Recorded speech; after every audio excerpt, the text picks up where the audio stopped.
आपकी diet direct cholesterol को प्रभावित करती है। ऐसे 5 फूड आपको बताने वाली हूँ डाइट और सीधे एक तौर साथ पे में ऐसा कोलेस्ट्रॉल सप्लीमेंट्स भी लेवल्स को बताऊँगी जो प्रभावित आपके करता है। कोलेस्ट्रॉल को कंट्रोल करने में आपकी बहुत ज़्यादा हेल्प कर सकता है। माय सेल्फ प्रतिभा शर्मा, मैं दिल्ली से हूँ और मैं हेल्थ एंड न्यूट्रिशन में डील करती हूँ। तो कोलेस्ट्रॉल का नाम सुनकर ही ऐसा लगता है कि कोई बहुत बड़ी बीमारी का एहसास होता है। अगर ध्यान ना दिया जाए तो परिणाम सच में भी गंभीर हो सकते हैं। लेकिन थोड़ा-सा इन्फॉर्मेशन लेकर इसे कंट्रोल भी किया जा सकता है और आसानी से मिलने वाले कुछ फूड कोलेस्ट्रॉल को कम कर सकते हैं, लेकिन जितनी मात्रा में रोज लेना चाहिए, उतना नहीं खा सकते और फूड की क्वालिटी भी आजकल उतनी अच्छी नहीं है। इसलिए एक सेफ सप्लीमेंट्स को लेना, सिक्योर सप्लीमेंट को लेना भी बहुत ज़्यादा ज़रूरी हो जाता है। चलिए जानते हैं कोलेस्ट्रॉल होता क्या है और इसे कंट्रोल में रखना इतना ज़रूरी क्यों है? ये 2 तरह का होता है। एक एलडीएल मीन्स बैड कोलेस्ट्रॉल, दूसरा एचडीएल मीन्स गुड कोलेस्ट्रॉल।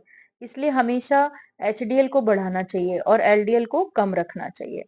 कुछ फूड्स जो होते हैं वो गुड को बढ़ा देते हैं, गुड कोलेस्ट्रॉल को, वहीं कुछ खाना फूड ऐसे भी होते हैं जो बैड कोलेस्ट्रॉल को बढ़ा देते हैं। तो कोलेस्ट्रॉल को कंट्रोल करके हम एक हेल्दी लाइफस्टाइल को चुन सकते हैं और बहुत ये जरूरी भी है। तो अगर कोलेस्ट्रॉल बढ़ जाए तो क्या नुकसान होते हैं? बहुत ज़्यादा नुकसान होता है, नसों में जमा होने लग जाता है ये कोलेस्ट्रॉल, जिससे ब्लड गाढ़ा हो जाता है और जब ब्लड गाढ़ा होता है तो ठीक से हार्ट में पहुँचता नहीं है और उससे क्या होता है हाई बीपी हो जाता है, शुगर हो जाता है जब खून गाढ़ा हो जाता है, हृदय रोग की संभावना बढ़ जाती है, स्ट्रोक की संभावना बहुत ज़्यादा बढ़ जाती है। तो ये बहुत रिस्की तो है, तो इसलिए हमेशा अपने कोलेस्ट्रॉल को हमें कंट्रोल में रखना है और इसमें जो फर्स्ट फूड आप ऐड कर सकते हैं, वो है ओट्स एंड बार्ले। ये सुपर फूड है, इन्हें रोज़ खाएँ। इन दोनों में बीटा ग्लूकेन भरपूर मात्रा में होता है और ये एक प्रकार का सोल्यूबल फाइबर है। ये कोलेस्ट्रॉल से चिपक कर उसे शरीर से बाहर निकाल देता है और कई रिसर्च से ये भी साबित हुआ है कि ये जो है बीटा ग्लूकेन एलडीएल को कम करता है। नाश्ते में ले तो और भी बेहतर, साथ में फ्रूट्स और मेवे भी ऐड कर सकते हैं आप क्योंकि और उससे ओमेगा 3 भी मिलता है और इसकी भी मैं एक ओमेगा 3 की वीडियो डाल दूंगी डिस्क्रिप्शन में। तो बादाम और अखरोट नेक्स्ट है। तो ये mono and poly unsaturated fatty acid से भरे होते हैं। ये कोलेस्ट्रॉल के लिए बहुत अच्छे हैं और काफी फायदेमंद हैं, जिससे हार्ट डिसीजेस का रिस्क भी नहीं रहता है। इसे रोज-रोज खाने से एचडीएल बढ़ता है और एलडीएल भी कम हो जाता है। तो लेकिन इसको ऐसे डायरेक्ट नहीं खाना है और बहुत ज़्यादा भी नहीं खाना है। भिगोकर खाना है, बहुत ज़्यादा फ़ायदेमंद रहता है। रोज़ 7 से 8 बादाम और 2 से 3 अखरोट आप ले सकते हैं, वो काफ़ी हैं। और अगर ज़्यादा लेंगे तो आपको गरम भी करेंगे और आपका मोटापा भी शरीर में बढ़ेगा। तो थर्ड है ग्रीन टी। इसके बहुत ज़्यादा हमें फ़ायदे मिलते हैं, ताज़गी तो मिलती ही है, कोलेस्ट्रॉल भी कम होता है। ये आपको फ्री रेडिकल से भी बचाती है। एक सुरक्षा कवच की तरह काम करता है ग्रीन टी। इसमें कैटेचिन्स होता है जो एंटीऑक्सीडेंट्स का काम करता है। और दिन भर में आप 2 से 3 ग्रीन टी तक पी सकते हैं, इससे ज़्यादा ना पिएँ। और नेक्स्ट जो आप ऐड कर सकते हैं गार्लिक, वो बहुत-बहुत बेस्ट होता है कोलेस्ट्रॉल को कम करने के लिए। इसमें होता है एलिसिन, ये बहुत पावरफुल कंपाउंड है जो एलडीएल को कम करता है।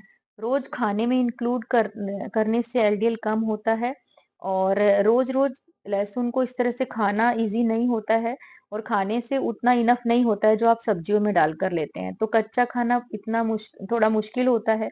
तो आप इसको टैबलेट के फॉर्म में भी ले सकते हैं, सप्लीमेंट्स के रूप में, दवा की तरह ले सकते हैं, कोई स्मेल नहीं आएगी, सब्जी में उतने फायदे आपको मिल नहीं पाते हैं, तो साइंटिफिक तरीके से बना हुआ सप्लीमेंट्स ले सकते हैं पूरे फायदे के लिए। और ये है न्यूट्रीलाइट का बहुत ही ऑसम सप्लीमेंट है ये, इसकी जानकारी भी आपको डिस्क्रिप्शन में मिल जाएगी, लिंक डाल दूंगी मैं, तो डिटेल में आप जान सकते हैं, खरीदने से पहले जरूर देख लें। और जो नेक्स्ट है वो है हमें लेना चाहिए बीन्स, दालें, चना, राजमा। इनमें भी होता है ढेर सारा प्रोटीन, फाइबर, मिनरल्स जो कोलेस्ट्रॉल कंट्रोल करने में बेहद फायदेमंद होते हैं। इस तरह एक बैलेंस डाइट लेने की आदत डालें रोज-रोज, जिसमें प्रोटीन भी हो, फाइबर भी हो, माइक्रो एंड मैक्रो न्यूट्रिएंट्स मतलब विटामिन, मिनरल्स हो, मल्टीविटामिन्स हो, साथ में गुड फैट भी हो, जैसे ओमेगा 3। इस तरह से आपको गुड फैट भी लेना बहुत ज़रूरी है। लेकिन फूड में उतनी मात्रा में ले पाना हमारे लिए संभव नहीं है, जितना शरीर को रोज़ चाहिए। इसीलिए मैंने आपको सजेस्ट किया है एक सप्लीमेंट। और सेफ सिक्योर सप्लीमेंट जो है वो है न्यूट्रीलाइट का, जो वर्ल्ड का नंबर 1 डाइटरी सप्लीमेंट्स का ब्रांड है। और इसका आप सीएच बैलेंस जो है वो मतलब कोलेस्ट्रॉल बैलेंस एक सप्लीमेंट है, वो ले सकते हैं। 2 टैबलेट डेली ले सकते हैं, एक लंच के बाद और एक डिनर के बाद। एक सॉफ्ट जेल से आपको 395 mg ग्रीन टी एक्सट्रैक्ट मिल जाता है। इसका फॉर्मूला बहुत बहुत ऑसम है और इसमें जो पॉलीफेनल्स हैं, थियालेविन्स हैं और कैटेचिन्स हैं, वो 100% कोलेस्ट्रॉल को कंट्रोल करने में हेल्प करता है। ये नेचुरल सप्लीमेंट है, नेचुरल इंग्रेडिएंट्स हैं इसमें, कोई प्रिजर्वेटिव नहीं है, कोई आर्टिफिशियल कलर और फ्लेवर नहीं है, ना कोई स्वीटनर है। इसमें हाई एंटीऑक्सीडेंट्स प्रॉपर्टी है। रिजल्ट बहुत ऑसम है। परचेज के लिए मोबाइल नंबर है, कांटेक्ट कर सकते हैं, डिस्क्रिप्शन में दिया है। डिटेल वीडियो का लिंक भी दिया है और और भी बहुत कुछ है तो आप कांटेक्ट कर सकते हैं। Be safe, be healthy. मिलते हैं नेक्स्ट वीडियो में नेक्स्ट इंफॉर्मेशन के साथ। Thanks for watching.